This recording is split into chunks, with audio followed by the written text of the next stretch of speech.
Today was a big day for Avatar: The Last Airbender fans. Way back when the Avatar: The Last Airbender series ended, it had just ended, I believe, it recently ended, and they released a movie, which nobody likes to speak about anymore because it was just that bad. It was called just The Last Airbender or something. It was a very bad adaptation. It was pretty bad.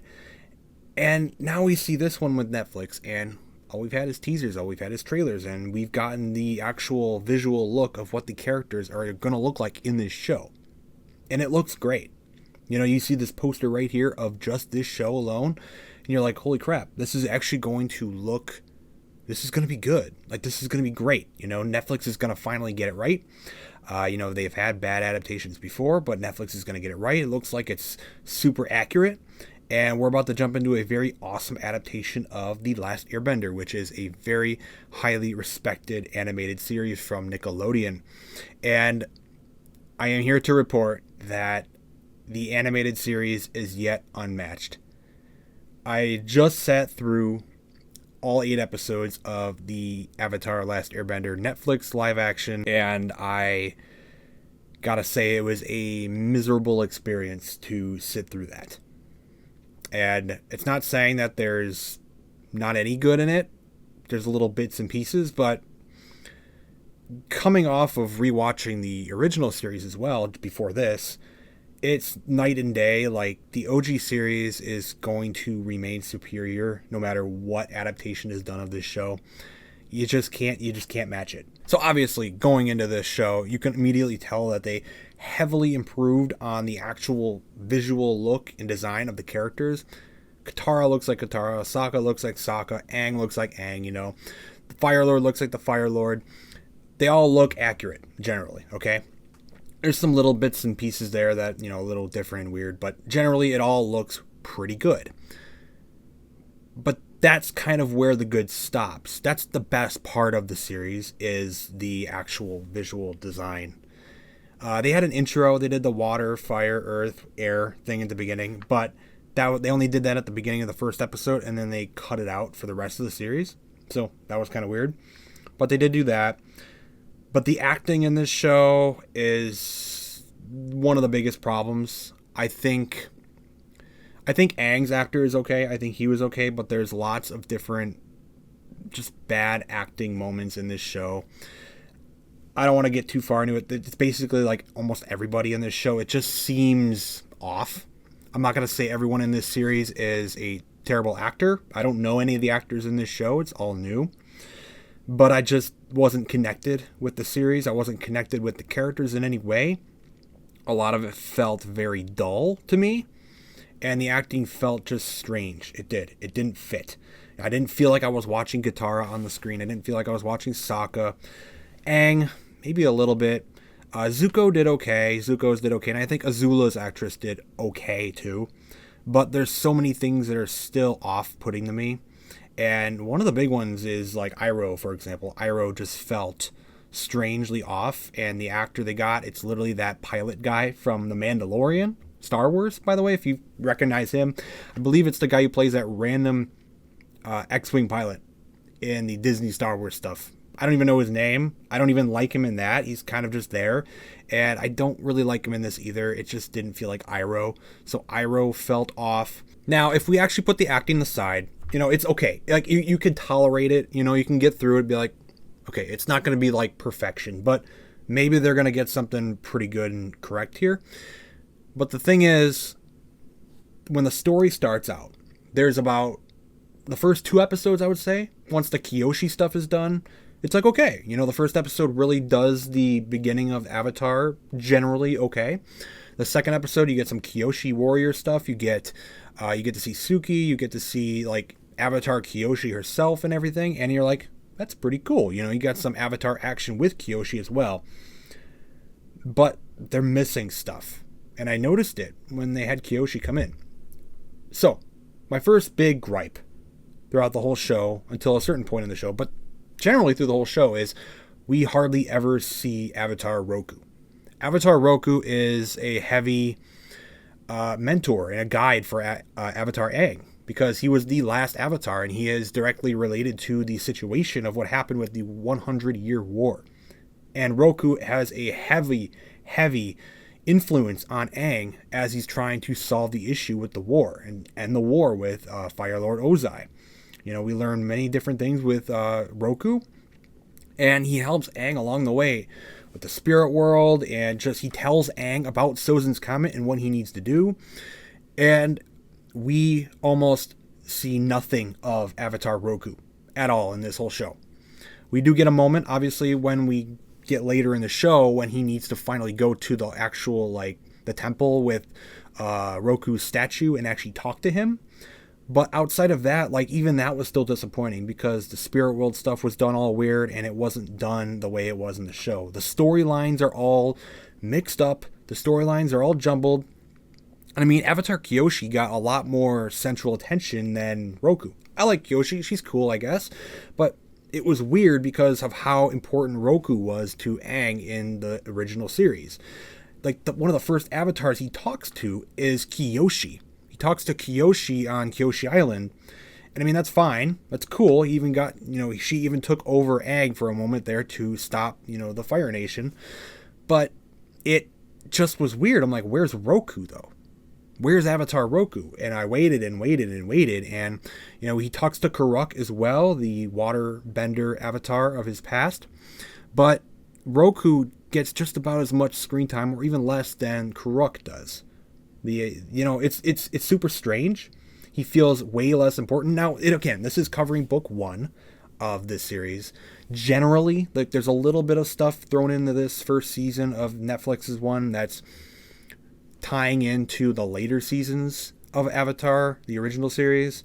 So it's mostly just book 1 though, but the Roku stuff was weird to me, and I kept telling myself over and over, like, where is he? So speaking of Avatar Roku, we all know, like, he's the one that kind of mentions the comet to Aang when he contacts Aang in the spirit world and stuff. He talks to Aang, and he literally mentions and tells Aang, this is what you need to do. You need to defeat the Fire Lord before, like, the summer's end or something, and before the comet comes, or during the comet, and defeat the Fire Lord, because he's going to use the comet to basically wipe out all the nations and take over. He's going to win the war with the comet. He literally tells Aang, you need to master all 4 elements before the comet arrives. That is your goal. That is your mission. That is your journey through this series. And that is the journey we go on in the series. We don't learn about Sozin's Comet at all from Roku to Aang. We see the comet in the beginning, because the series starts out with actually seeing the air nomads get wiped out from the Fire Nation. So they add a little bit of context there. So it doesn't start out with Aang getting discovered. It actually picks up with a little bit of extra stuff. But the actual comet itself isn't teased until the very end of the first season of this show. They tease it with Ozai learning that the comet is soon to arrive again, and he can defeat everybody with this comet, and he can rule again. He can win the war. That was teased at the very, very end of the season. So Aang goes through this entire series, this entire first season of the Netflix season, without a real journey to go on to. He doesn't have a real drive to go and learn all the other elements, because suddenly this whole situation that he's thrown into, he needs to master the elements quick, and he was never told that. Maybe he's aware of it, and maybe we're just supposed to assume that he knows already to do that. Obviously, all the avatars need to learn the elements anyways to become a fully fledged avatar, but he needs to do it fast. That was the whole point. And he's never told that. So it's very strange. And throughout the entire season, Aang doesn't waterbend like once. Obviously, he waterbends slowly through the first season, but he does waterbend. He starts to learn with Katara, and he doesn't even waterbend until the final episode. Spoilers, by the way. I don't know how you're watching it if you're trying to avoid spoilers, but he does the spirit thing at the end, taking over the water with the spirit and the ocean spirit, defeating the Fire Nation and the Northern Tribe.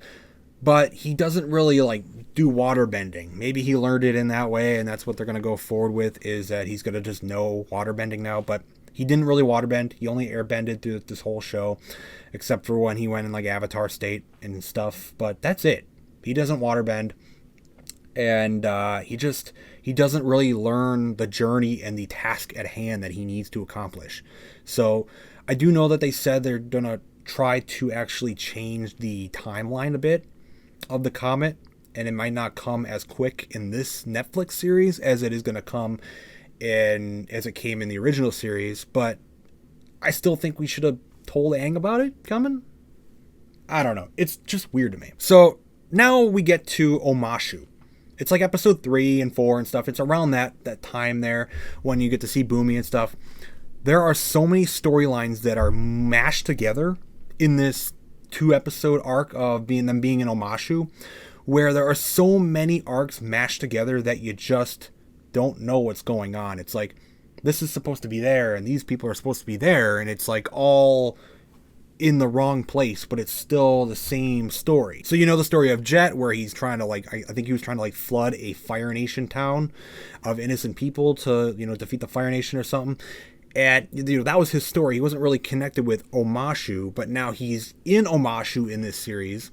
And you also have the story with the mechanic and his son, who's he's in a wheelchair and he uses a glider, and they live in the air temple, like the air temple that is abandoned, and they found it and they live in it. And he's building Fire Nation weapons for them secretly in a hidden room that only airbenders can get into. And it was really cool. It's a cool story, interesting story, and that's where the airships were developed. And they do a little bit of that in the show, but they combine it all into Omashu.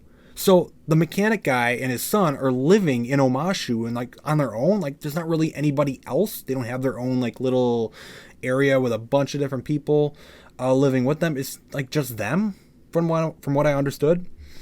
And they're living in Omashu. And they're doing the same thing. He's doing things for the Fire Nation, to keep them away from him, and so they don't harm him and stuff. And he's building weapons, but he's still in Omashu, and it's just weird. So now we have Jet in Omashu.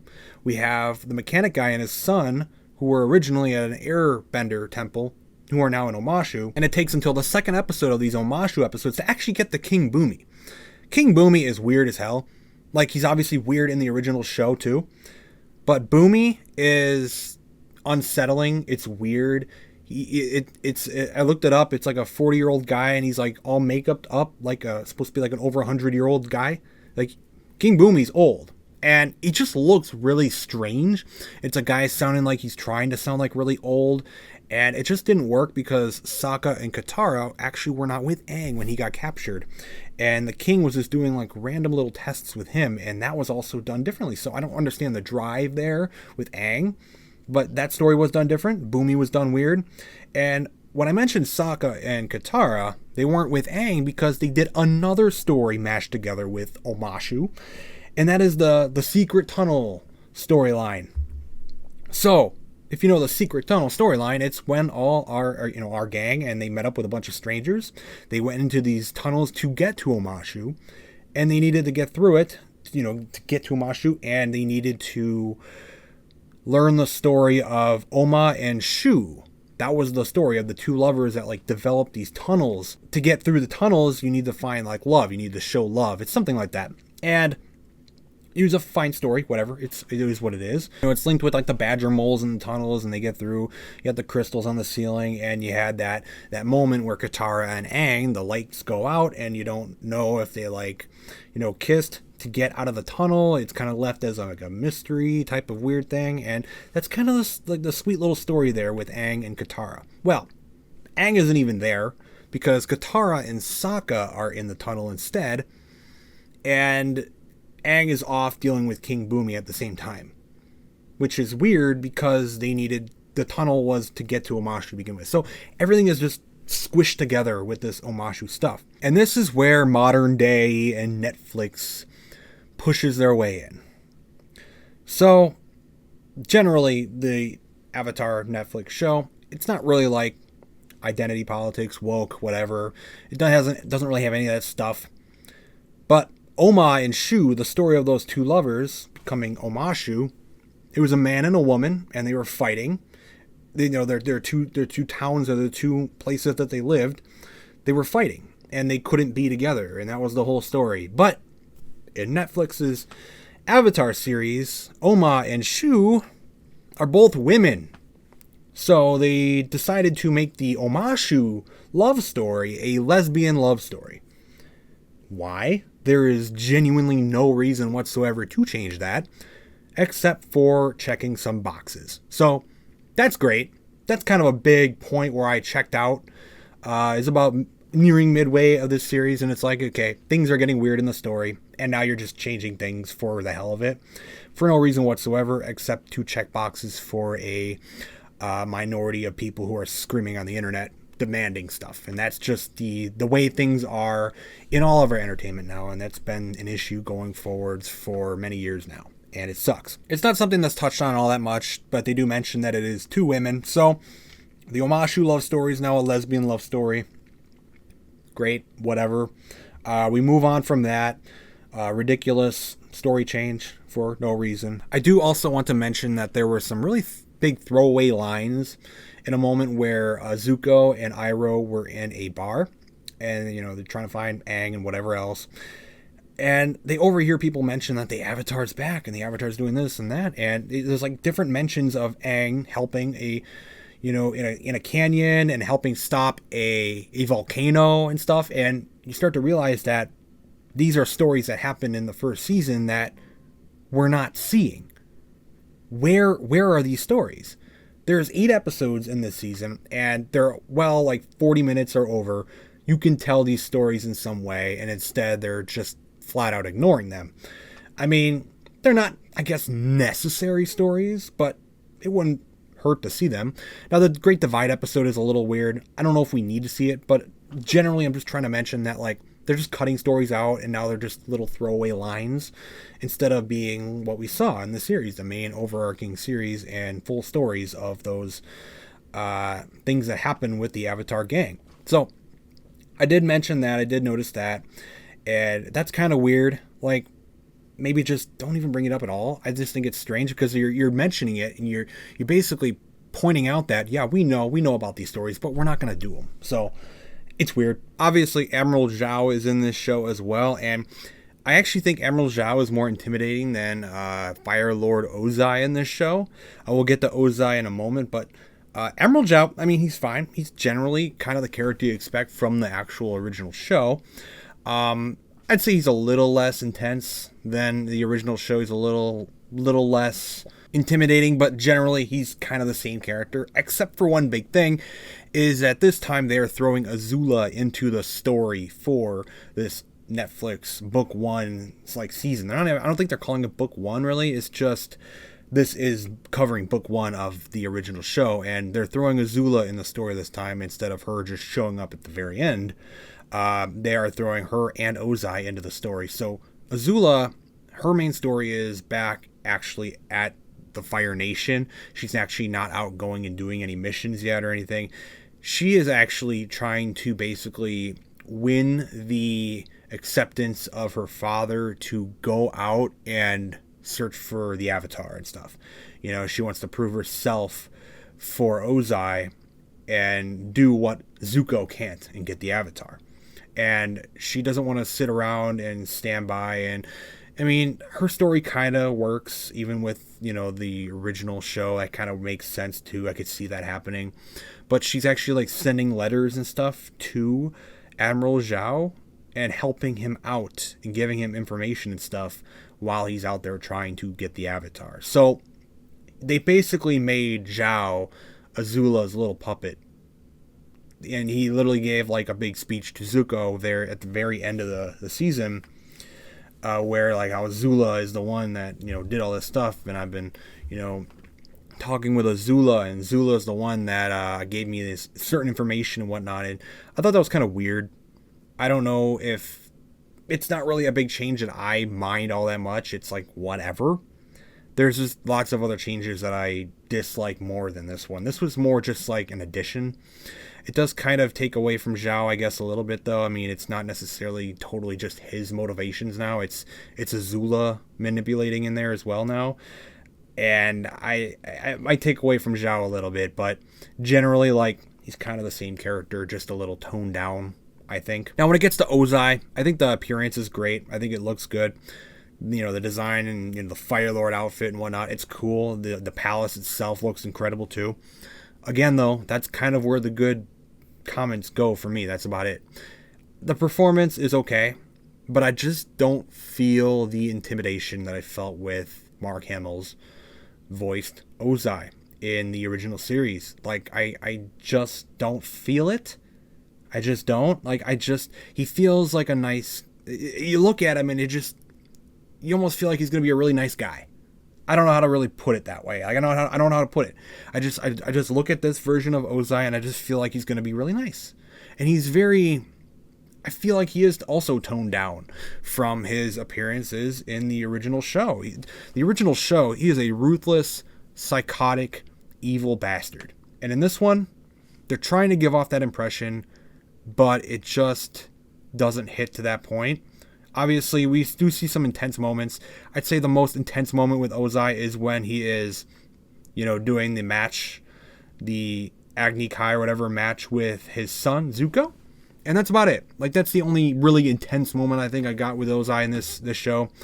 And I just kind of disappointed with Ozai, but it's not as big of an issue as some of the changes. But again, it's something I noticed. It's like, I don't really feel the grand Fire Lord that Aang has to defeat with this version of Ozai. Now, another thing that happened in the Netflix show is we do get to see Ko, the Facestealer spirit. And this is a spirit that we obviously got to saw when Aang went in the spirit world and whatnot. And this is something that Aang had to learn how to overcome to face the spirit from Avatar Roku. I remember Avatar Roku telling Aang that when you face Ko, the Facestealer, that you have to show no emotion when you face him. And you have to get this, you get information from him. You got to talk to him. You have to make sure to not show emotion in any way, or else he's going to steal your face. And that was the concept, and Roku told him that. But this time around, they use Ko, the Facestealer, as more like a spirit world threat and a villain that they have to face off and deal with. And he steals Katara and Sokka after they get trapped in the spirit world with Aang, weirdly. And instead, Aang ends up facing Ko, the Facestealer, before ever talking to Roku about it. Now, he does go back and talk to Roku about Ko later, how to defeat him and whatnot in this show. And we get some weird backstory about Ko's mother or something. I don't know what that was about. I don't really care. It was weird. It didn't seem like the storyline around Ko, the Facestealer, necessarily operated the same way as it did in the original show. And they do add some similar things in there with Karuk's love had her face stolen from Ko, but generally the story for Ko, the Facestealer, was kind of lackluster. Aang should have talked with Roku before even going, because it looked like he was almost trying to show no emotion when talking to him, but why would he know to do that? So it's another change I just don't like. It's weird. It's strange. I don't get why they're putting it in there if they're just going to change the story up as much as they did. It's silly to me. Now, one thing I will say I think was done pretty cool is the Blue Spirit Avatar stuff with Zuko, where he goes to steal Aang and rescue Aang from Admiral Xiao because he wants to capture the Avatar, so he goes and rescues Aang and lets him escape. I think that was done really well. I think that some of the action scenes were great, actually. But the issue is there's so much things that are changed that this one good thing seemed pretty similar to the actual show. It just didn't do it for me. The mask was pretty on point. It's pretty accurate. Obviously, it kind of went the same way also with Aang talking. We could have been friends, 100 years ago. If we were alive both 100 years ago, we could have been friends. That whole interaction at the end. But again, after that was done, though, it kind of goes back to the weird story changes again, and it's just kind of a fleeting moment where it's like, oh yeah, I remember this in the animated series, and then they go off to do other weird changes. So it was cool to see it, but it just didn't last, and it sucks. Now, please correct me if I am wrong in the comments. Please correct me. But I just did rewatch the original series, so all this is fresh in my mind. I don't remember Sokka and Katara's father being doubtful in their ability to lead or their ability to be a fighter. I always thought he was a good influence on them, I mean, I know he left, but he left to go fight in the war. But in this series, they established that Sokka's father is disappointed in him, and he didn't believe he was good enough to lead. And that is something they established as something he said before he left for the war. So his father is disappointed in him and it doesn't believe in him. I don't believe that was a storyline that was in the original show. If I'm wrong, please correct me, but I don't remember it. And I think that's very weird. Like, why? Why are we adding this story that seems to just make their father look bad for whatever reason? I don't know why they're doing that to him. It's strange. I mean, everything with Sokka and his father in the original show was pretty cool. It's pretty great. Good bonding moments and everything. And it's changed a little bit now. And I think that's the only time we really see their father is in the flashback stuff. And we do get a lot of flashback stuff with, Katara's mother and stuff too. She died like the same way. So, I mean, that's not changed, but there is still lots that are different. So although there's a lot of different changes still that I probably have not mentioned, I'm not going to get in every detail that has been changed. But one more big thing was the Paku stuff, Master Paku. Obviously, the storyline with him and Katara is that he doesn't train women for fighting. So women do not fight in the Northern Water Tribe, and they heal instead. And obviously that was a big story arc for Katara, and she overcame that. And Paku also overcame that story and that mentality and thinking that he had. And he overcame his old values that they had and learned that she is a good fighter and maybe she should learn to fight and be Aang's master. That was cool. And he mostly gave in because she noticed the necklace that Katara had.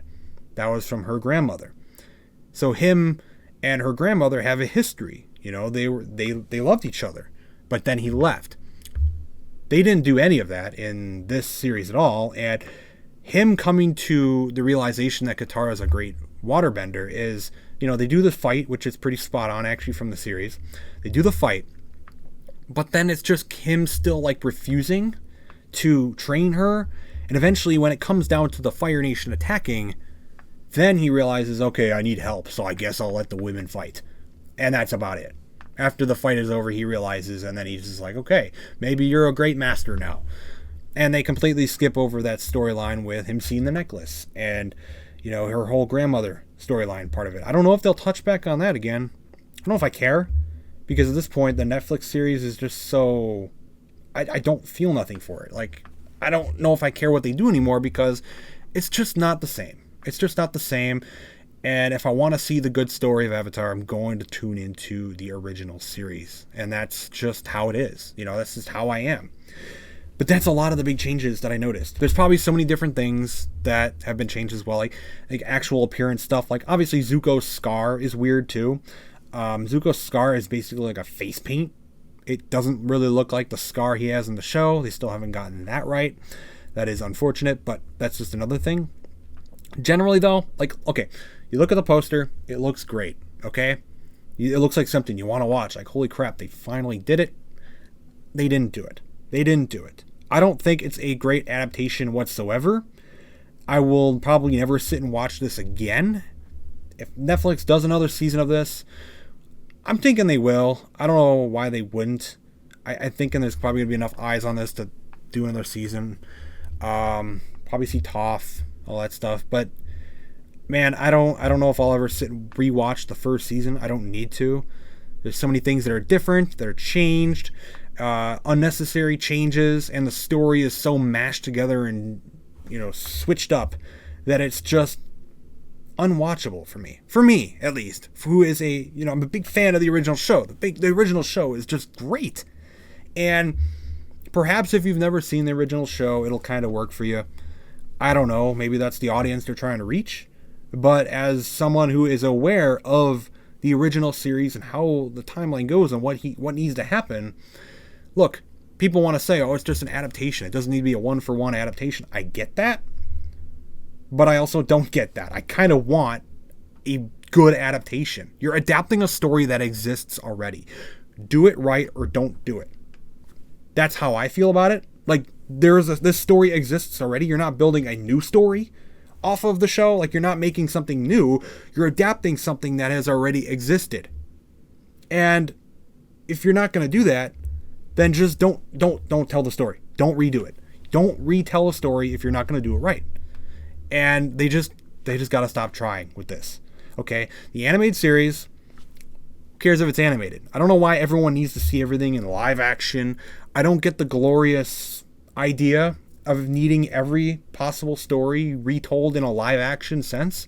It's not the grandest media ever out there. That's just my opinion. Like, live action, I just don't see it as like the overall, like, this is the peak of storytelling. If it reaches the live action, it's the best ever, and this is the best way you can watch it. No, it's not. I think the animated series is perfectly fine to watch, and it always will be. And there's a lot of issues with Korra. A lot of people have issues with Korra. The Legend of Korra, I like a lot of The Legend of Korra. I don't actually like the main character herself of Korra, but I would recommend The Legend of Korra way before watching this. The Legend of Korra actually fits in somewhat to the original show. It respects and honors some of the stuff. You may argue with what happened in that show, it doesn't, but that's another argument for another day, whatever. But The Legend of Korra, I think, is a much more interesting watch than this. I think it's fine. But this I just didn't enjoy. I didn't have a fun time watching it. I don't know if it's because I binged it right away, but I just don't have good feelings about this show. I really, really don't, and it sucks. And I cannot recommend the Netflix Avatar live action. Just watch the original show. Watch it over and over again and just love that one. And that's basically how I'm going to operate going forward. And look, I know they're going to do an animated movie next year. I can only hope that that's good, because that'll feel probably more connected with the animated series rather than whatever this is. And I can kind of see why the original creators walked off this project, because it's kind of a mess, and I think it's going to be a bigger mess going forward. I just don't see where they can really fix it. If they're going to have all the same actors and whatnot, I just feel like it's going to feel the same. So I didn't like it. Oh well. It's disconnected from the animated stuff anyways. You can just ignore it. You do not have to watch it whatsoever. It doesn't even need to be watched. Not necessary. Just watch the OG show and you're good. That's all you need.